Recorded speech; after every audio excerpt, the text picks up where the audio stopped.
Hi, I'm John Green, and this is Crash Course. Crash Course. Can we get these books to roll? Can we get these books to roll in the like future? It doesn't feel like Crash Course unless there's a roll in. Damn.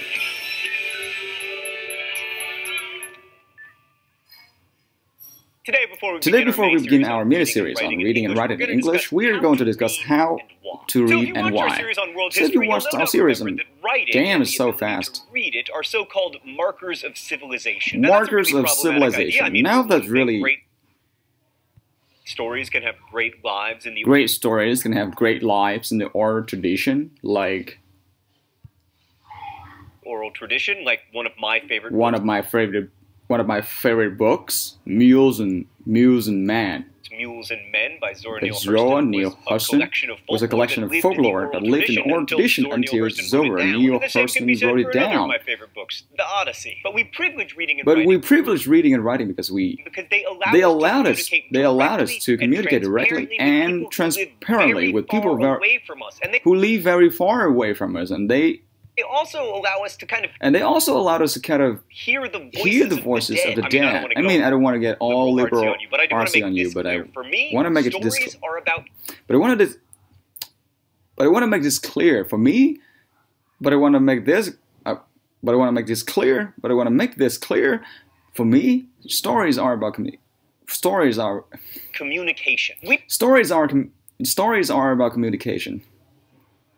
We didn't invent grammar so that your wife would be... We didn't invent grammar. We didn't invent... Damn. We didn't invent grammar so that your life would be miserable in grade school as you... Miserable in grade school as you attempted to learn what a preposition is. By the way, on this program, I will be inserting names of my favorite writers. Damn. It's like inserting names of my favorite writers when we're at...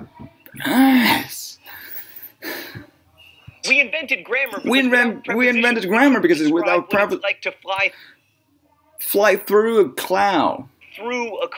Or jump over a puddle. Or Faulkner beneath the stars. Like right now, if I'm doing my job and you're doing your job, you aren't thinking about the fact that I'm contorting my mouth. The fact that I'm contorting my mouth, contorting my mouth.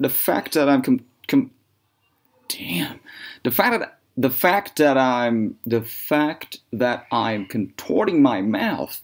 The fact that I'm contorting my mouth. The fact that I'm contorting my mouth.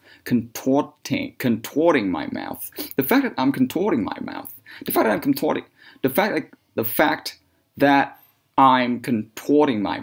The fact that I'm contorting my mouth. The fact that I'm contorting my mouth. The fact that I'm contorting my mouth. The fact that I'm contorting my mouth. The fact that I'm contorting my mouth. The fact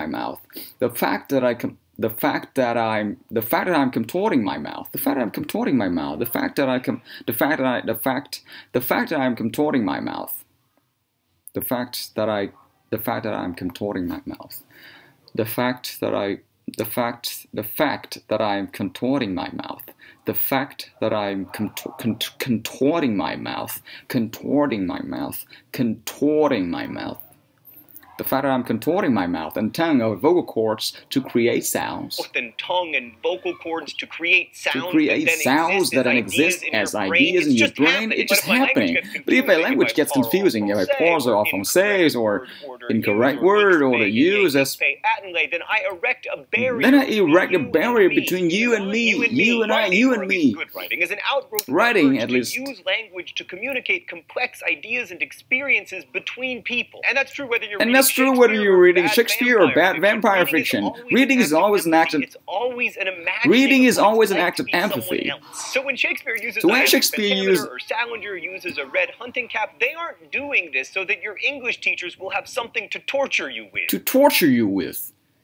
They're doing it. They're doing it, at least if they're doing it on purpose, so the story can have a bigger and better life in your mind. The question of whether they're doing it is not a...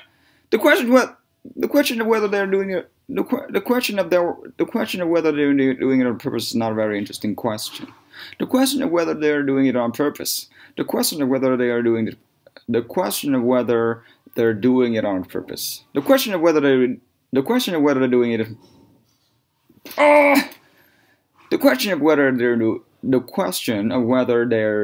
it on purpose. The question of whether they're doing it.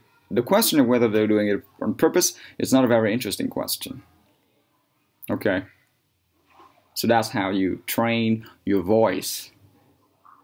There's a lot of pain, you know. But you gotta do it. You've gotta do it if you want to improve fast. The question of whether they're doing it on purpose. The question of whether they're doing it on purpose. The question of whether they're doing it on purpose. Damn. Very interesting. Yeah.